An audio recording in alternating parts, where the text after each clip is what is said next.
Ahí está. Bien.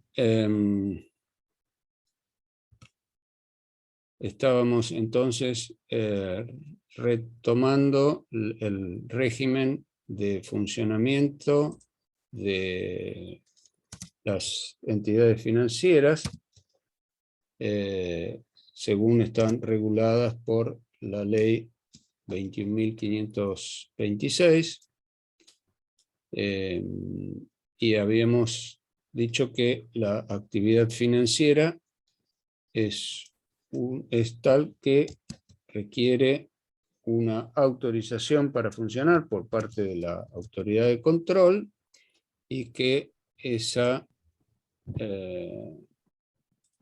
autorización supone cumplir una serie de requisitos formales para ser admitido en ella. Teníamos entonces en el texto legal, en el artículo primero, la definición que la conducta que queda comprendida dentro de este ámbito de regulación es la intermediación habitual entre la oferta y la demanda de recursos financieros. Otro aspecto que habíamos visto es la especialización que se le otorga a los distintos tipos de sujetos que son admitidos a la actividad financiera desde el punto de vista operativo. Acá en el artículo 2 tenemos la enumeración de los tipos de entidades, y luego en los artículos 21 y siguientes vamos a tener esa definición del alcance operativo de cada una de las categorías de entidades financieras. El artículo 3 establece que además de las facultades que se le otorgan al Banco Central respecto de la aplicación del régimen legal, el Banco Central está autorizado a regular también la actividad de sujetos que, aún sin realizar intermediación financiera, por el volumen de sus operaciones y en razón de política monetaria o crediticia, el Banco Central podría también dictar medidas que en función de la interferencia que esos sujetos pudieran llegar a realizar en el ámbito de del mercado de créditos en nuestro país. El artículo 4 establece que la autoridad de aplicación del régimen será el Banco Central de la República Argentina, institución que a su vez tiene su propio marco legal de actuación, que es lo que acá en el artículo 4 se denomina Carta Orgánica. Hay otra ley, una ley 20.000 y pico, en este momento no recuerdo el número, que establece el marco de funcionamiento del Banco Central. El Banco Central también está autorizado a reglamentar la actividad financiera. Este propio artículo 4 dice que el Banco Central dictará las normas reglamentarias que fueren menester para su cumplimiento, a cuyo efecto deberá establecer regulaciones y exigencias diferenciadas que ponderen la clase y naturaleza jurídica de las entidades, la cantidad y ubicación de sus casas, el volumen operativo y las características económicas y sociales de los sectores atendidos, dictando normas específicas para las cajas de crédito. Cajas de crédito, recordemos, es una de las categorías en este artículo 2, la categoría F corresponde a las cajas de crédito, que dijimos que son entidades que tratan de atender las necesidades financieras de los pequeños, las pequeñas y medianas empresas y de los profesionales y particulares. Bueno, dentro, o para entender un poco este régimen regulatorio de la actividad financiera que complementa a esta ley 20.526, hay que tener en cuenta este sistema de reglamentación que se puede consultar en la página web del Banco Central, que es un tanto complejo. La cantidad de regulaciones que publica el Banco Central es sumamente abundante, y a lo largo del tiempo el Banco Central ha ido cambiando la forma de individualizar sus normas, sus disposiciones, y que se conocen con el nombre de circulares, y dado la gran cantidad de normas que publica diariamente el Banco Central, ha ido estableciendo mecanismos más sofisticados, si se quiere, para organizar ese material. En su mayor parte, esas disposiciones son disposiciones que están dirigidas a las entidades financieras y fijan el marco normativo de los servicios que las entidades financieras pueden otorgar a los clientes. El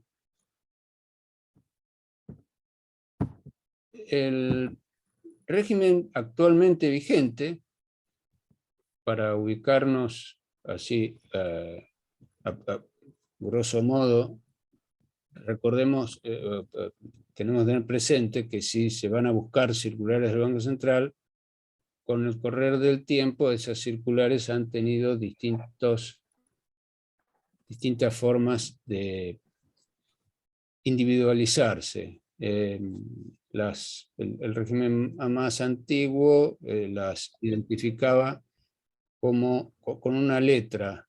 Eran circulares B, las que se aplicaban a las entidades financieras, circulares C a las casas de cambio, porque el Banco Central también regula la actividad cambiaria, de cambio de moneda extranjera. Luego fueron sustituidas por un régimen que se denominaba, que las identificaba con unas siglas, RF, que significa régimen financiero, y ya por los años 80 diseñó un nuevo mecanismo que divide las circulares, que las agrupa a través, perdón, las da a conocer a través de comunicaciones que luego se agrupan en forma temática. Las comunicaciones se dividen en 3 clases, comunicaciones, bueno, por lo menos 3 clases. Hay algunas adicionales que por el momento no cuentan, que son las circulares, las comunicaciones A, B y C. Las comunicaciones A son aquellas que dan a conocer circulares de contenido normativo permanente. Las comunicaciones B son las que dan a conocer circulares de carácter normativo transitorio, como puede ser el porcentaje de lo que se denomina el encaje. El encaje es ese porcentaje de depósitos que las entidades financieras no pueden prestar. El punto más importante del régimen del sistema bancario es precisamente esta aptitud, esta capacidad que tienen las entidades financieras de crear dinero, no en el sentido de imprimir billetes, sino de que a través de la posibilidad que tienen de volver a prestar los fondos recibidos, se da el fenómeno de la multiplicación del dinero en un sentido funcional, en un sentido práctico. Tan es así que la información monetaria que publica el Banco Central discrimina, por un lado, las monedas y billetes en circulación, y por otro, lo que se llama la base monetaria, que es la suma de las monedas y billetes más los depósitos bancarios a la vista. Esto tiene que ver con que cuando nosotros nos preguntamos cuánto dinero tenemos, contamos el dinero que tenemos en el bolsillo más el dinero que tenemos depositado en un banco y que lo podemos movilizar a través de una extracción de billetes, yendo a un cajero automático o a la ventanilla de un banco, o lo podemos movilizar haciendo transferencias a terceros, con lo cual ese asiento contable que teníamos en el banco se imputa a la titularidad de la cuenta, al titular de la cuenta de otra cuenta bancaria en el mismo banco o en otro. En virtud de esta circunstancia, entonces nosotros contamos como que tenemos medios de pago, no solamente a los billetes físicos, sino también contamos los depósitos que están en una entidad financiera. En virtud de esta circunstancia, de este mecanismo, es que el Banco Central tiene la facultad de regular la cantidad de crédito que circula en la economía a través del establecimiento de ese porcentaje variable que se denomina encaje. Entonces, cuando el Banco Central decide modificar el encaje que las entidades deben guardar, lo hace saber a través de una circular B, de una comunicación B, perdón.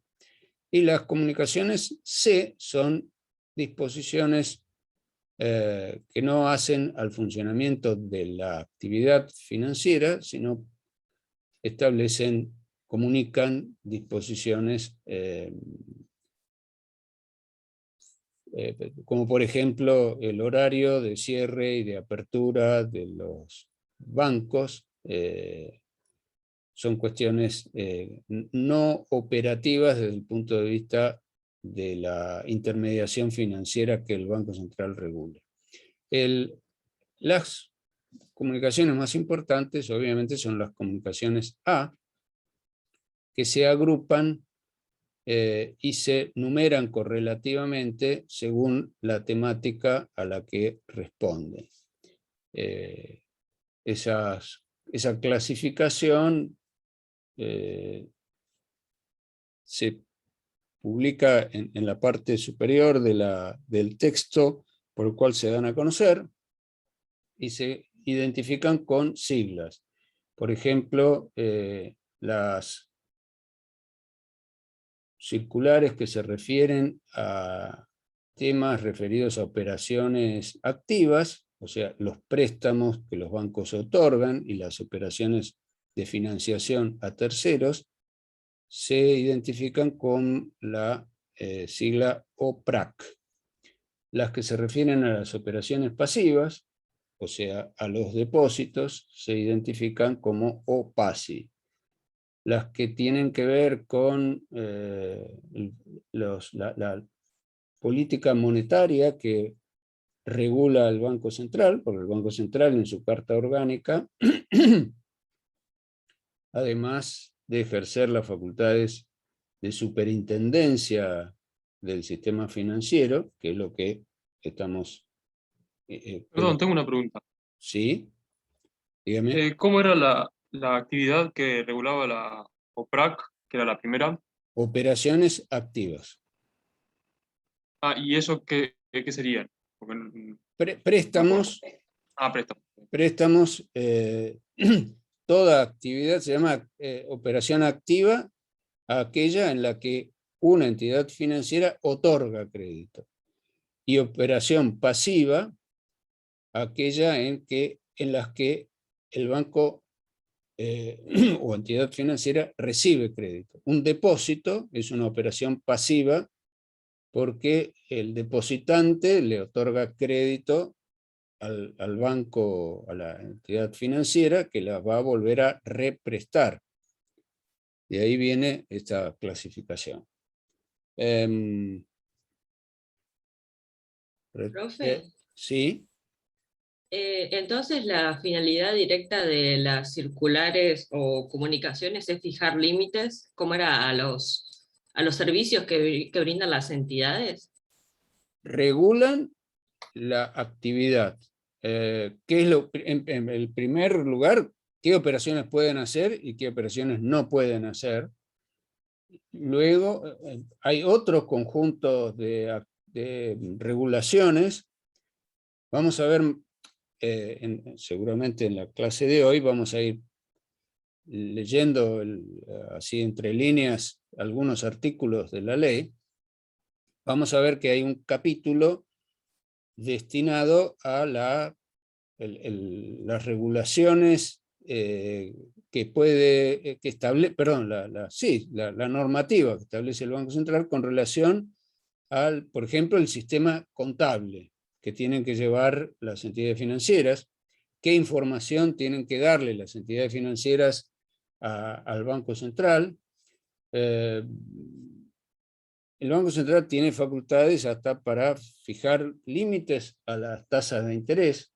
Actualmente el Banco Central no lo hace, no es una política que surta efectos, establecer límites a las tasas de interés.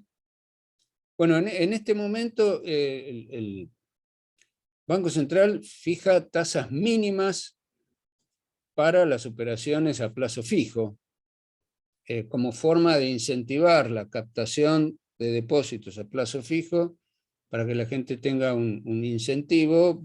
Le establece una serie de mecanismos por los cuales el Banco Central les coloca a las entidades financieras fondos a través de títulos. Son mecanismos muy complejos, ni siquiera estoy en condiciones de explicarlos en su totalidad, y me imagino que al que no está en el tema le va a resultar mucho más complejo entenderlos, pero para dar una idea somera, esta práctica, esta regulación, perdón, de fijar tasas mínimas se hace decía, con el propósito de incentivar, de fijar, de hacer relativamente más atractiva la colocación de fondos en pesos, para lo cual el Banco Central le coloca fondos a las entidades financieras a través de unos títulos que leerán en los diarios. Hoy escucharán hablar de LELIQ. Los LELIQ son uno de los títulos que los bancos reciben. O sea, el Banco Central les vende, los bancos tienen que comprar, las entidades financieras tienen que comprar esos títulos, y a través de ese mecanismo compensatorio les resulta, es decir, les cierra ese mecanismo por el cual los bancos toman fondos y luego los canalizan. en lugar de prestarlos a los particulares, terminan prestándoselo al Banco Central, que a su vez utiliza esos fondos para financiar al Estado, al Tesoro, al Poder Ejecutivo. Ese es el mecanismo y el tipo de regulaciones en general que establece el Banco Central a través de todo este cuerpo normativo que son las circulares y que se agrega a este marco de la ley 21.526. Muchas gracias, se entendió. No, por favor. Bien, entonces seguimos con el análisis de este marco normativo.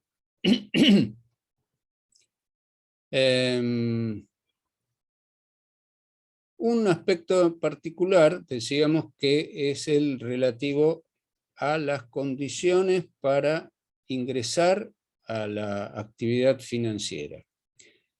El artículo 7 dice: las entidades comprendidas en esta ley no podrán iniciar sus actividades sin previa autorización del Banco Central de la República Argentina.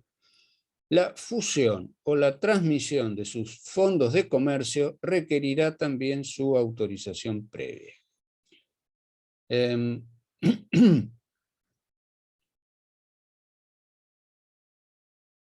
A continuación vamos a ver algunos de los requisitos. Luego hay una circular específica donde regula con más detalles desde el punto de vista ya administrativo, por ejemplo, qué formularios tienen que presentar los interesados, los que quieren obtener una autorización para funcionar como entidad financiera, etcétera, etcétera. El criterio que establece el Banco Central, que le fija la ley al Banco Central para determinar qué solicitudes puede otorgar y cuáles no, está establecido en el artículo siguiente, que dice: al considerarse la autorización para funcionar, se evaluará la conveniencia de la iniciativa, las características del proyecto, las condiciones generales y particulares del mercado y los antecedentes y responsabilidad de los solicitantes y su experiencia en la actividad financiera. O sea que el Banco Central tiene una amplia facultad discrecional para determinar a quienes les concede la autorización para funcionar y a quienes no. Ese amplio espectro de facultades tiene que ver, por un lado, con las condiciones subjetivas del solicitante, por ejemplo, la responsabilidad, y acá tenemos que entender que dos cosas: que los solicitantes solamente pueden ser personas jurídicas, por lo tanto la idoneidad y la responsabilidad se va a evaluar tanto respecto del sujeto de derecho como de los sujetos, de las personas humanas que se encuentran detrás de las personas jurídicas, de la persona jurídica autorizada para funcionar o que solicita su autorización para funcionar, como de las otras personas jurídicas que puedan ser controlantes de la que está solicitando la autorización para funcionar. Y además de esas condiciones subjetivas, también evaluar las condiciones del mercado. ¿Qué necesidades hay de que funcionen más o menos entidades financieras? ¿Qué necesidades de que existan más o menos sucursales en el mercado financiero? Bien. Luego tenemos las características, los aspectos formales en el artículo 9, cuando dice que las entidades financieras de la nación, de las provincias y de las municipalidades se constituirán en la forma que establezcan sus cartas orgánicas. O sea que los entes públicos, como por ejemplo el Banco de la Nación, Argentina, o los bancos provinciales, el Banco de la Provincia de Buenos Aires, o las municipalidades. La ciudad de La Plata tuvo su banco municipal, hoy hoy no existe más, pero hasta el año 2000 aproximadamente, la ciudad de La Plata tuvo su banco municipal, hubo otro en Rosario. Existe el Banco de la Ciudad de Buenos Aires, que es un banco que depende del gobierno de la ciudad. Hoy no podemos decir que sea municipal porque cambió con la reforma de la Constitución del 94, cambió el estatus jurídico de la ciudad de Buenos Aires, es un caso aparte, no es ni municipalidad ni provincia, está en un estado intermedio. Ahí tenemos entonces que la legislación local, o la legislación en cada uno de estos tres niveles, nacional, provincial o municipal, será la que establezca la Carta Orgánica de Funcionamiento de estas entidades públicas.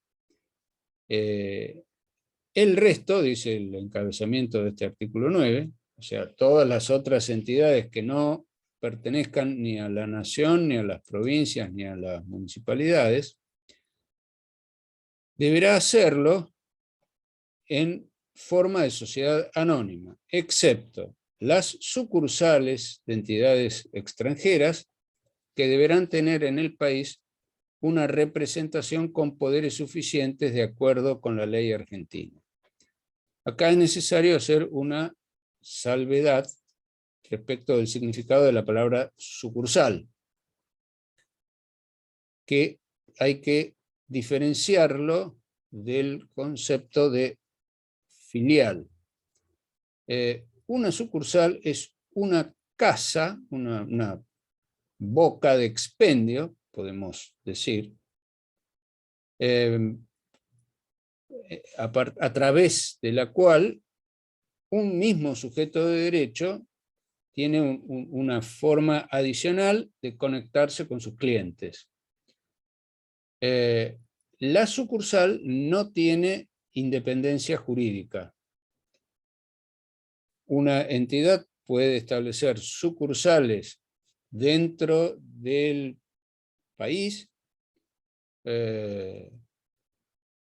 y los contratos que realiza la entidad financiera con sus clientes a través de cada una de esas casas, de esos espacios físicos que se llaman sucursales, no le atribuye independencia jurídica a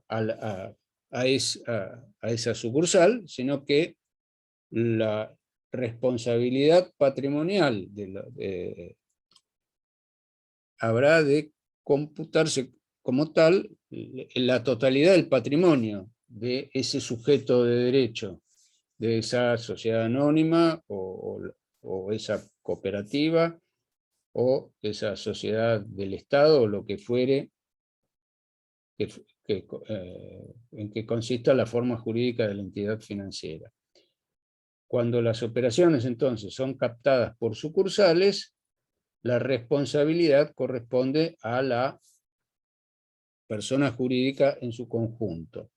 No tienen independencia jurídica los sucursales. Las filiales, la palabra filial responde a una analogía, como si las personas jurídicas pudieran tener un padre y las personas jurídicas que son padres se relacionan con las personas jurídicas creadas como hijas. De ahí que una filial es una entidad que tiene una independencia jurídica. Es una sociedad constituida por otra que la controla. Y esto es importante con relación a las sociedades, a las entidades financieras constituidas en el extranjero. Entonces, con relación a las entidades constituidas en el extranjero que deciden realizar su actividad en el país, pueden hacerlo a través de una sucursal o a través de una filial. Si lo hacen a través de una filial, tienen que constituir una nueva sociedad en el país. El régimen de las sociedades constituidas en el extranjero está establecido en la ley 19.550, artículos 118 y 124 creo que es. Esto ustedes ya lo deben haber estudiado con la doctora Pérez Cassini.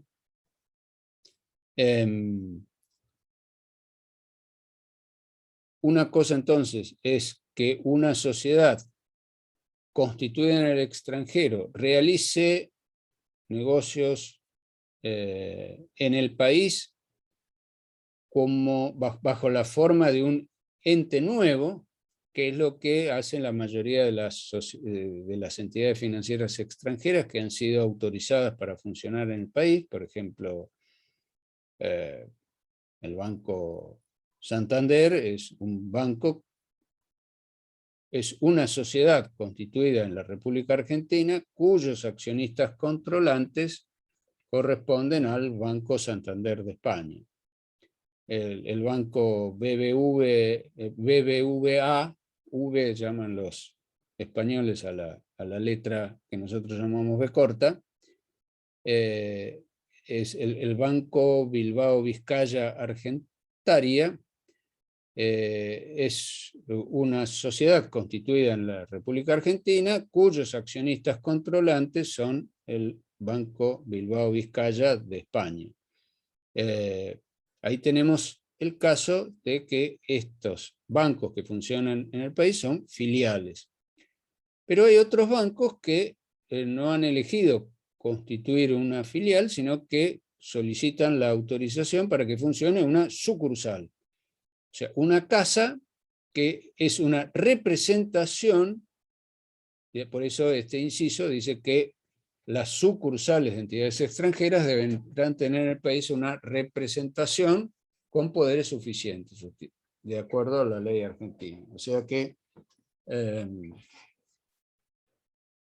la sucursal es una casa que no se le pide una forma jurídica específica porque es un ente legal constituido según las normas de otro país, y esas normas son las que rigen la forma de funcionamiento, si será una sociedad anónima, una corporation, si corresponde a un país de la órbita angloamericana o lo que fuere. Pero para funcionar en el país deberán tener una representación con poderes suficientes. Bien, aclarada esta distinción y las distintas formas en que pueden actuar las sociedades extranjeras en el país, seguimos con el comentario de este artículo 9. En el inciso B establece que para los bancos comerciales, que son, dijimos la clase pasada, aquellos que tienen una capacidad operativa amplia, o sea, los que pueden realizar todo tipo de operaciones que no les estén expresamente prohibidas, la forma jurídica de constitución es la sociedad anónima según lo que dice el encabezamiento. Ahora, en el inciso B, dice que los bancos comerciales también podrán constituirse en forma de cooperativas. Y por último, las cajas de crédito deberán constituirse en forma de cooperativa. O sea que acá no hay otra alternativa para las cooperativas que la de constituirse como, perdón, para las cajas de crédito que constituirse como cooperativa. En todos los casos, dice el último párrafo, las acciones con derecho a voto de las entidades financieras constituidas en forma de sociedad anónima serán nominativas. Esto tiene que ver con que a la época de sanción de la ley 20.526, en el año 1977, existía la posibilidad, es decir, cuando ustedes estudiaron o van a estudiar ahora las sociedades anónimas en la ley 19.550, van a ver que la ley contempla la posibilidad de que las sociedades anónimas emitan tres tipos de acciones: nominativas, nominativas no endosables o acciones al portador. En virtud de esto, de esa posibilidad que en aquel momento tenían las sociedades, luego hubo sucesivas reformas en un sentido o en otro, y hoy el único tipo de acciones que pueden emitir las sociedades anónimas son nominativas no endosables. Pero ante la posibilidad que en aquel momento tenían las sociedades anónimas de emitir otro tipo de acciones, la ley establecía que aquellas que quisieran ingresar a la actividad financiera tenían que emitir sus acciones en forma nominativa. Obviamente esto es una manera de que el Banco Central tenga el efectivo conocimiento de quiénes son sus controlantes, dado que vamos a ver más adelante que para poder transferir las acciones, o sea que en primer lugar, al momento de solicitar la autorización para funcionar, hay que la entidad solicitante tiene que exhibir y mostrar quiénes son sus accionistas controlantes y cuál es su aptitud para el funcionamiento en el mercado financiero, cuál es su idoneidad. Pero luego de admitido una entidad al funcionamiento dentro del sistema financiero, vamos a ver en un par de artículos más adelante, que las entidades tienen que comunicar y esperar la autorización para que los controlantes puedan transferir sus acciones a terceros. De modo que el Banco Central va a tener siempre el conocimiento y la facultad de autorizar o no las transferencias de acciones de las entidades autorizadas a funcionar como entidades financieras. El artículo siguiente establece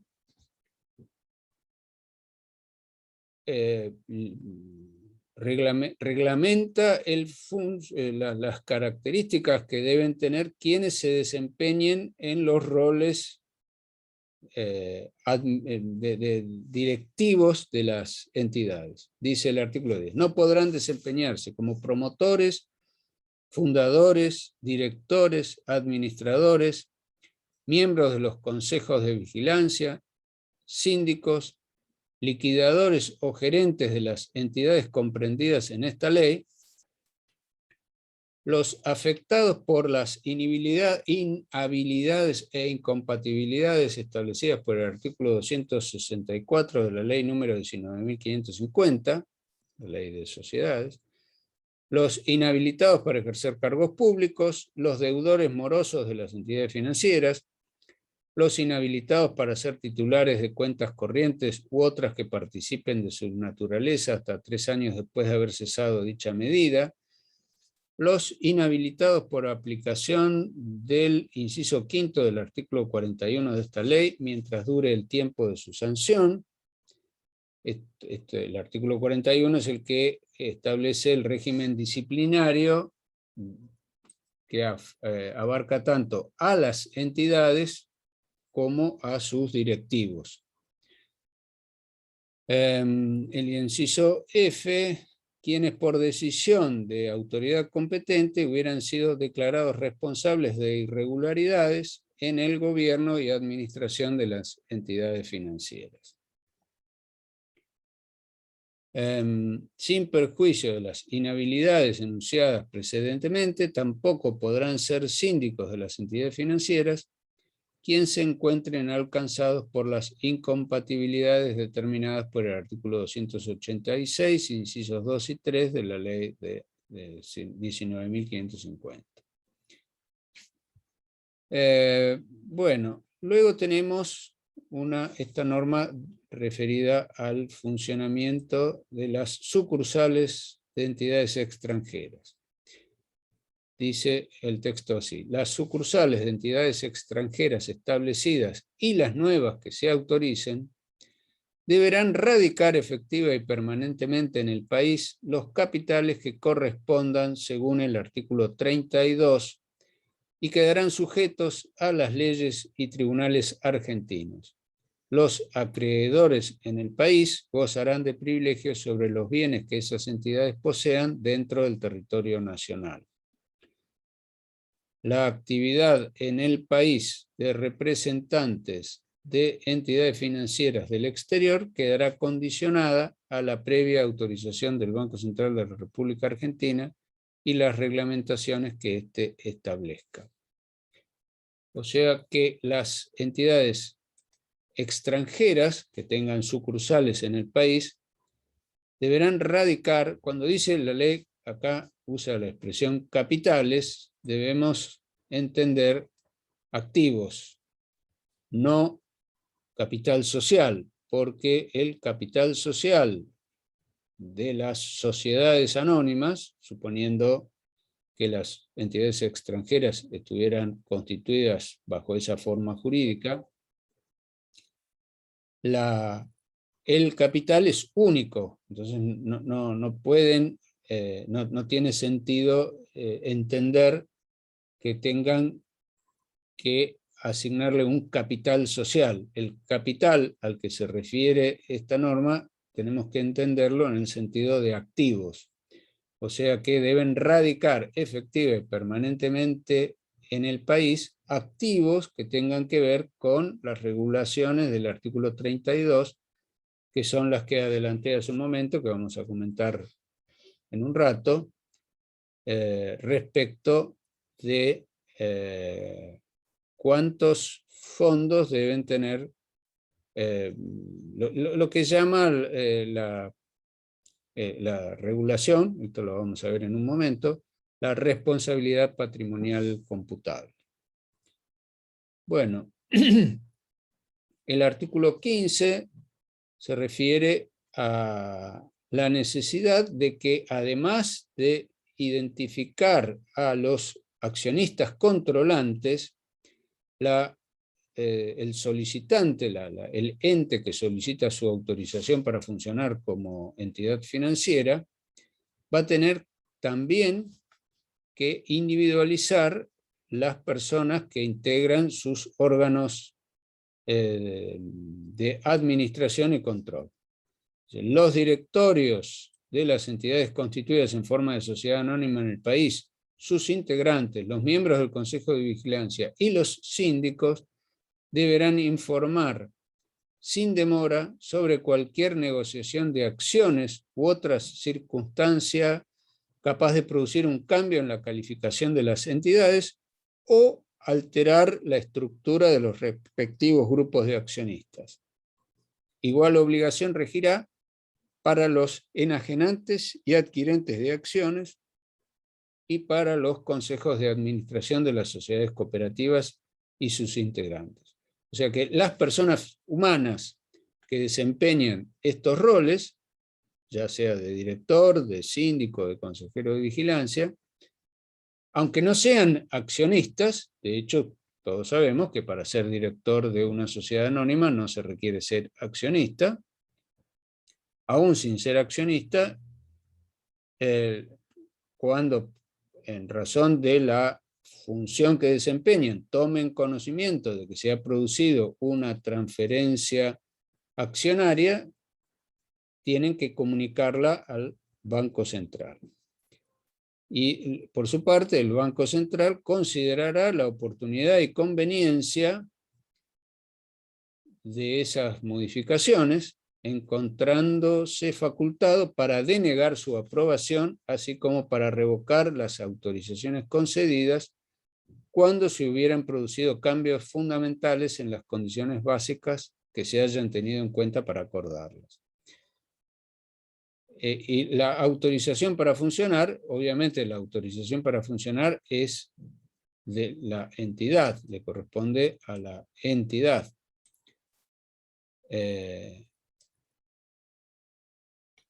Pero el cambio de la composición accionaria de la entidad puede arrastrar la pérdida de la autorización para funcionar de la entidad. O sea, como ven, el régimen al que están sometidas las entidades financieras es sumamente regulado. A continuación, el artículo 16 limita o condiciona más bien la apertura de filiales, o acá utiliza la palabra filial en un sentido impropio, acá debió decir sucursales, más bien, pudiendo denegar las solicitudes en todos los casos, fundado en razones de oportunidad y conveniencia. El criterio que utiliza actualmente el Banco Central es sumamente restrictivo. Llegó a haber unas 700 entidades financieras autorizadas para funcionar cuando empezó el régimen de la ley, ya por el año 77. Hoy debe ser aproximadamente no más de 100, o poco más de 100 las entidades en funcionamiento, y el número de sucursales, el Banco Central tampoco autoriza a que las entidades financieras abran nuevas sucursales. Por lo tanto, generalmente sí acepta el cambio o radicación de la localización, aunque también requiere autorización del Banco Central, y por otro lado, el Banco Central tiene que autorizar y aprobar aspectos tales como el plano de la entidad, porque hay también cuestiones de orden que hacen a la seguridad, donde tiene que estar emplazado el tesoro del Banco Central, o sea, perdón, de la sucursal, del local físico, donde funciona una entidad financiera, donde tiene que estar emplazado el tesoro, qué mecanismos electrónicos de apertura y cierre tienen que tener, etcétera, etcétera.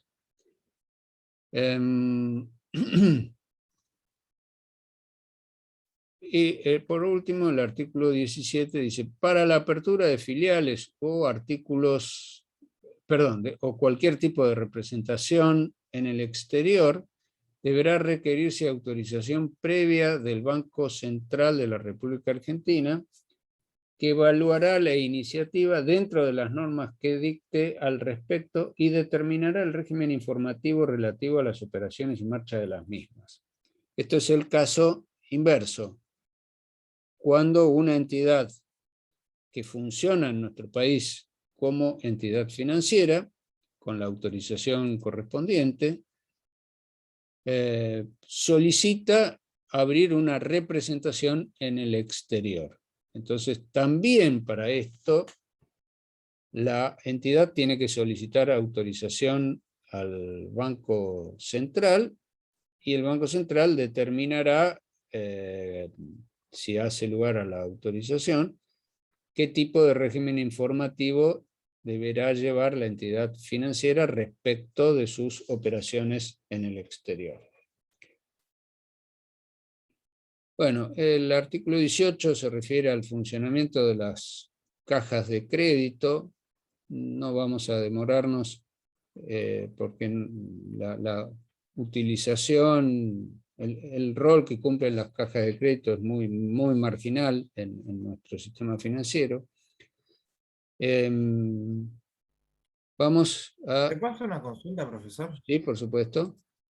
Hoy cuando hablaba en el artículo, creo que era el 16, hace un poquito, que el Banco Central imponía como varias normas de carácter restrictivo con respecto al momento en que se daban crear nuevas filiales o sucursales y demás. ¿Eso tiene que ver con, por ejemplo, los canon que deben pagar de seguro por robo, por incendio y demás, y que la carga asegurable tiene que tener como una medida de seguridad extra que como si fuera cualquier actividad comercial? Eh, ¿O tiene otra no, orientación? no, eh, las limitaciones al número de casas que pueden funcionar como entidades financieras tiene que ver con cuestiones que hacen a la circulación del crédito, al rol del Banco Central como autoridad de aplicación y de política crediticia eh, para el funcionamiento de la economía. Es más que nada ese Yo me refería a cuando usted hablaba sobre que el Banco Central le impone y controla dónde tiene que estar el tesoro, las Ah, medidas de seguridad que tiene que tener cada bueno, sucursal. sí, hay regulaciones de tipo edilicio también. Bueno, sí, tiene que ver, el Banco Central es el ente que supervisa todos los aspectos del funcionamiento de una entidad financiera. Naturalmente que el funcionamiento de una entidad financiera hace a riesgos, implica riesgos particulares, diferentes de otras actividades en lo que hace al funcionamiento, a la circulación de billetes físicos, en lo que hace a la seguridad por temas de incendios. Es decir, todos los aspectos operativos tienen que están supervisados por el Banco Central. Además de que haya intervención de otras autoridades, como la de bomberos, por ejemplo, para evaluar si el sistema de contraincendios es adecuado o no. Además de esas regulaciones específicas, pero el Banco Central también supervisa esos detalles. Y no me quedó claro qué relación estableció usted con el seguro. No, no, que usted había dicho en la parte del artículo que se refería a que el Banco Central controlaba, además de las cuestiones de política financiera, en lo que se refiere a las cuestiones de distribución edilicia, dónde tiene que estar ubicado el tesoro, y yo más bien lo interpreté como que en ese aspecto por ahí lo hace porque también esa vez tienen que pagar un canon de seguro, ya sea por incendio, por robo y demás, y que seguro, no es que lo puede tener tan a la vista, por ejemplo, a la caja fuerte, porque es más vulnerable ante robos. No sé, se me ocurrió eso a mí, por eso le preguntaba. Sí, no es por una cuestión de si pagan más o menos prima por el seguro, sino por cuestiones de seguridad. En lo que hace al tesoro, tienen que estar separadas de las medianeras. Igual, hace no muchos años, se produjo un robo de las cajas de Del Banco seguridad. Río. Exacto, en una sucursal del Banco Río se hizo una película hace poco tiempo que describe... El robo del siglo sería. Exacto, sí, sí, sí. Bueno, ahí el robo se produjo en las cajas de seguridad de los clientes del banco. Pero todos esos aspectos están regulados por el Banco Central en razón de la seguridad de funcionamiento del sistema. Bien. Bien. Continuamos.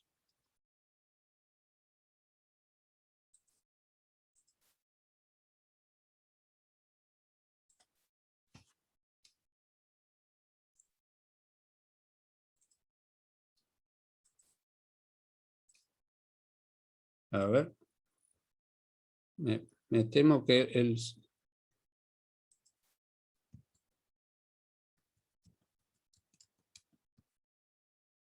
tengo un problema con la computadora que no...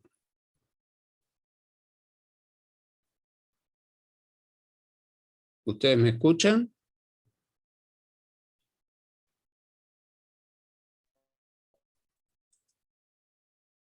Sí, lo Sí, escuchamos. sí, se escucha. Bueno, yo tengo... En este momento no puedo visualizar la pantalla. Ah, es un problema de mi conexión a internet. Estoy con... Bueno, El vamos a... profesor tiene la imagen cortada incluso. Sí, sí, sí. Vamos a tener que esperar un momento que se normalice la conexión porque no puedo...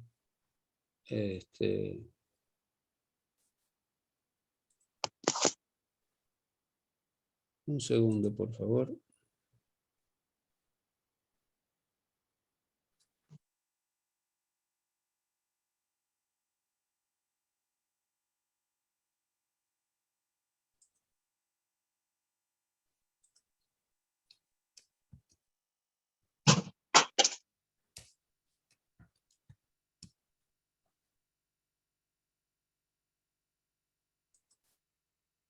Y si no, probablemente la solución sea que reinicie la sesión de Zoom porque no tengo el control de la reunión. Salimos y volvemos a entrar, entonces, profe. No, esperen ustedes. No, debo ser yo el que tiene el problema. Un segundo.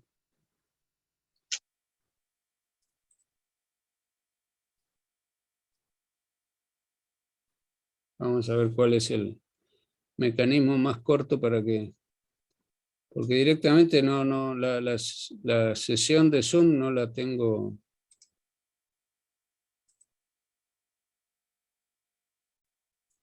No la puedo visualizar.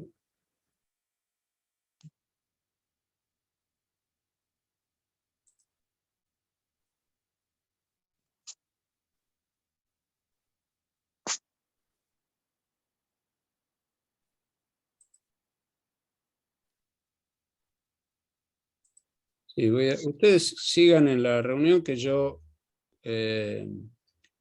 reinicio la sesión y continuamos.